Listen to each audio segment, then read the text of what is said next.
In this video, I'll be checking out the X2 universal remote from SofaBaton. This is their upgraded universal remote from the previous X1S remote that I reviewed only just a couple of months ago. Not only does it include the hub and internet connection for improved connectivity, it also comes with a new design and charging dock that hopefully addresses lots of the issues that I encountered in my last review. So a lot to go over here.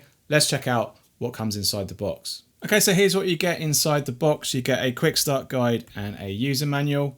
You get the SofaBaton X2 universal remote here. You've got the charging dock, the remote hub, 2 USB-A power adapters to power the hub and the dock, 2 charging cables to connect to those power adapters. You get 2 IR blasters, one that contains 2 emitters and a longer one that contains just the one. You also get a SIM removable tool that you insert into the hole here to reset the remote control.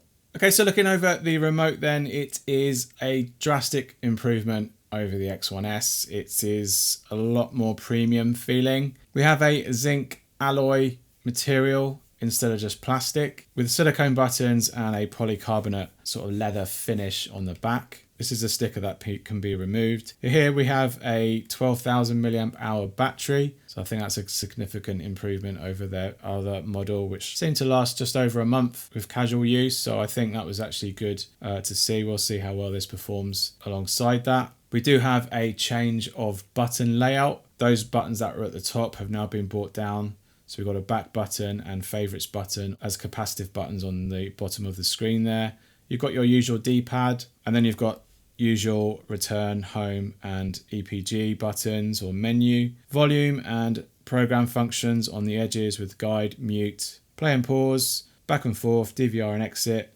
You've got the color buttons at the bottom there, red, green, yellow and blue. And you've got 3 function buttons that you can assign to other functionalities such as say lights or smart home specific devices. At the very top there, you've got on and off, which hopefully you should only be touching occasionally. And then underneath here, you have a 2.4 inch color display, which is also touch. So the original one, you had to use a jog wheel. This is now touch. So it's just like the Harmony Elite remote. So we'll be definitely testing that out in a minute once we get this powered up. On the sides, there's nothing other than the reset switch to return it back to factory. Got some aerial marks here to help with connection. And then on the bottom there, you've got some charging pins at the bottom for wireless charging in with the dock. And then you've got USB-C should you want to connect it to a hard wire and charge a little bit faster. Now the whole thing seems to go into the dock relatively well. The dock itself I'd like this to be as heavy as the remote is really. The remote feels about twice as heavy as that dock.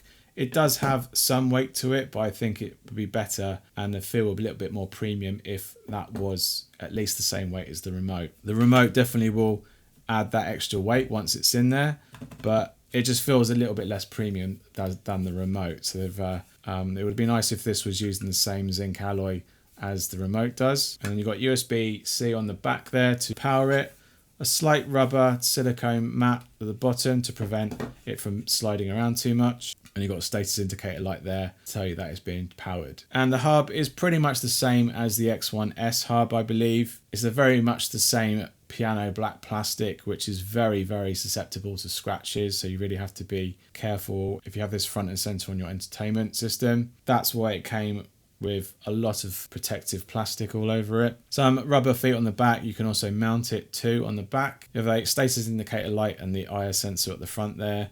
IR sensor on the top if you want to control and learn from the remote. That functionality is also here. On the back, you've got a power switch or reset switch, USB-C to power it, and you've got the 2 emitters. Should you want to use both emitting cables that come supplied, or you could just connect one. If you put this box inside a cabinet, you will have to use that IR emitter somewhere a little bit outside. But the good thing is that whole thing connects over radio or Bluetooth, I believe. So basically this can be hidden in the box and actual function, but for controlling other devices outside of that cabinet, it doesn't really have that ability to fire outside of it unless you plug in those emitting cables. Okay, so that's a brief overview of what comes together with the X2. Let's get this all connected and I'll come back with my impressions. So I'll see you then. Several days later. Okay, so I'm back after a few weeks using the X2 from SofaBaton, and generally it's a drastic improvement over their X1S. I have some good points and probably a little bit more bad points to go over, so let's dive in. So generally I enjoyed the new touchscreen. It's a drastic improvement over the jog wheel from the X1S. It's nice and intuitive. It's great that it comes on straight away as soon as you pick up the remote. Overall, the materials itself is a drastic improvement as well. That also adds to its overall weight, which some might find heavy overall, but I personally find it feels a little bit better in the hand and it feels a little bit premium too. As for its software, I found it a smooth connecting process as well as pairing to my many devices. I didn't have any issues with setting each of the devices up, although my devices have reduced over the years to around about 2 or 3, so your own use might vary, especially with older technology as well. The charging dock is another one up over the X1S, which offers greater convenience and a reduction of battery anxiety of the remote. However, there is a good reason to have this charging dock, and I'll go over that later. Thanks to its materials, it is very much hard wearing. You could drop this and not have any problems with it cracking because of its metal exterior. I like that it has the Find My Remote feature in the app, as well as pressing the button on the hub. Should you lose this down the back of a sofa or around the house, you can find it easy with a very loud audible tone. And finally, there's been about 2 updates since I've been using it over the last couple of weeks. So that just shows you that SofaBaton are actually on the case with squashing any bugs. However, I didn't really find that many new features being added along with it. And with that, let's go over my bad points. Personally, I find the user interface a little bit lackluster, and it could be a little bit more improved and a little bit more intuitive to use as well. One of the first things you will encounter is in its activities section, in that it's more intuitive to press the button due to its UI and design. However, you have to swipe these buttons to trigger the activity. Now I can understand why they've done that, to reduce mishits on the touchscreen. However, its general design just wasn't that intuitive, and it did take me a while to figure that out.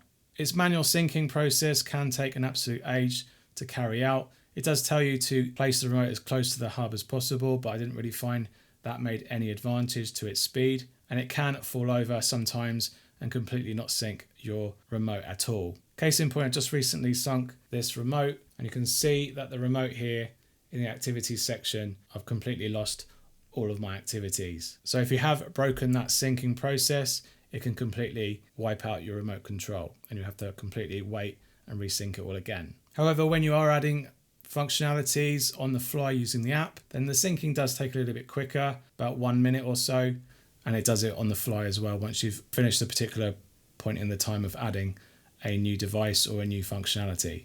Initial setup can take a while, so do bear that in mind, and you might get frustrated, but once you set that up, there's very less chance that you're going to be going back there. However, it is fairly intuitive to go through its application in terms of adding all those devices and also carrying out those activities. However, not much of the changes can be made actually directly on the remote. You will have to go through the app in order to change its functions or change anything to do with that particular setup. I do miss the Fix It functionality from the Logitech, and I still don't see why that's not been implemented on this particular remote, specifically with its touchscreen. So for anyone that's less tech savvy, they may struggle should something not fire up properly or in sequence. There's no easy way to fix it through the remote. As I said earlier, there's a good reason why we've got the charging dock, and that's basically because it's very lackluster battery life. With a very light use, I had roughly about 8 days of power to the remote control after charging it to 100%,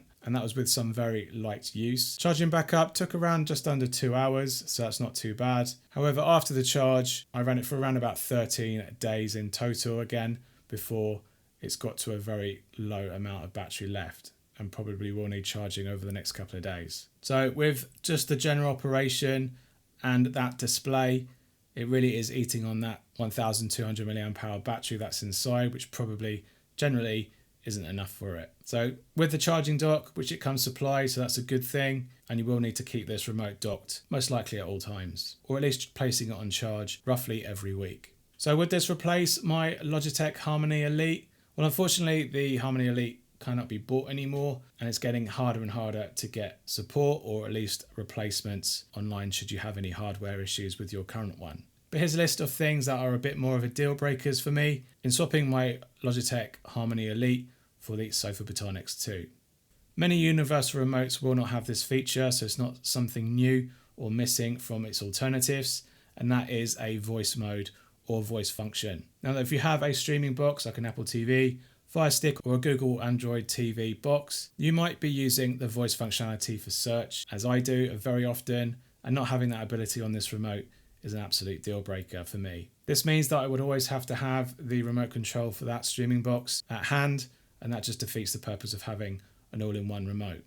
So even after using this remote for a number of weeks, I found that there's a slight film that formulates around the buttons and on the actual material itself. That transfers the oils from your fingers around these buttons. That creates like a not so nice looking overall effect and reduces the premium feel of this remote. Now, I don't have the dirtiest of environments or the oiliest of hands. I'm very surprised because the Apple remote I've never cleaned and it never has that issue. So they've really done something with this particular material that the SofaBaton should really copy. And as a result, this gets mucky in a number of weeks, whereas this never had any cleaning for a number of years. And to look at the remote from afar and see that oily patches around the inside of these buttons just reduces its overall premium feel.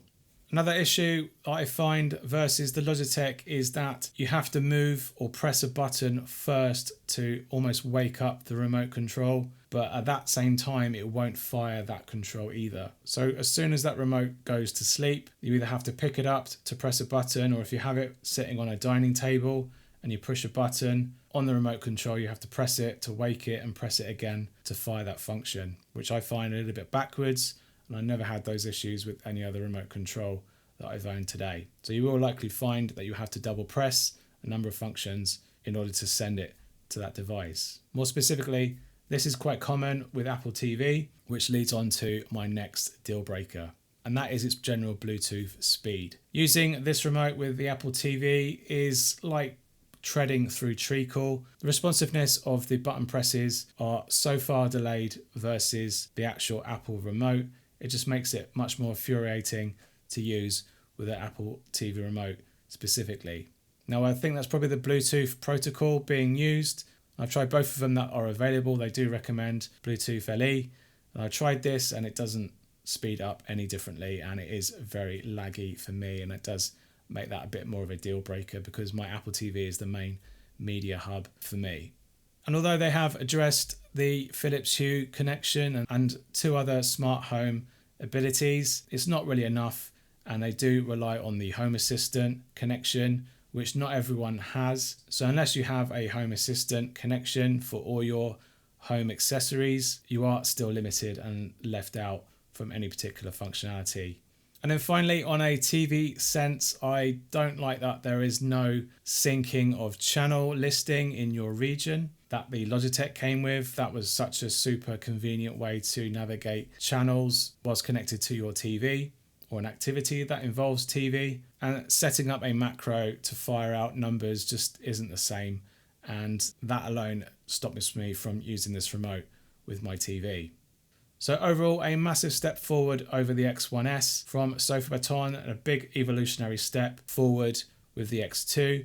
But personally, I feel a lot of these issues are software based, and if they're fast enough, they can hopefully address a lot of these issues through software. As for the hardware, there's a few little niggles here and there, but nothing really that's too much of a deal breaker for me, other than the Bluetooth connection for Apple TV. Personally, I feel a lot of these things that are more major deal breakers are just general UI, usability, and just general software in connecting with those devices, which can all be handled over software updates. So hopefully they're watching, and hopefully they address those particular areas through software. And with a few tweaks and improvements, their next version of the SofaBaton should be pretty good too, and get ourselves even closer to closely match, if not beat, the functionality from the Logitech Harmony Elite. So if you're looking for a universal remote for your media setup and you like the functionality and the look of the SofaBaton X2, you can buy it today from their website for $329.99, which is a little bit steep for a universal remote,